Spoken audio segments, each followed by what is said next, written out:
দর্শক, এটি এখনকার যে সন্তানরা রয়েছে তারা কখনোই এই বস্তুটাকে দেখেন নাই। আমরা দেখাতে চলছি যে বস্তুটার মাধ্যমেই একমাত্র যে পূর্বপুরুষরা তারা এক স্থান থেকে আর এক স্থানে যখন যাতায়াত করত, যারা ধনাঢ্য ব্যক্তি ছিল তারা এরকম পালকিতে করে তাদের ধরণীকে, তাদের সুন্দরী বউকে অথবা বাড়ির মহিলাদেরকে এরকম পালকিতে করেই তারা এক স্থান থেকে আর এক স্থানে নিয়ে যেত। এবং এই পালকিটি আমরা যদি বলি, এখন কিন্তু পালকির যুগ নেই।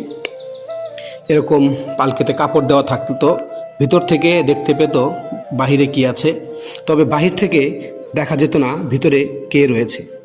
একটা সময় ছিল এরকম মানুষের কাঁধে করেই মানুষ পার হতো, এটাকেই বলে সেই আদিম যুগের পালকি।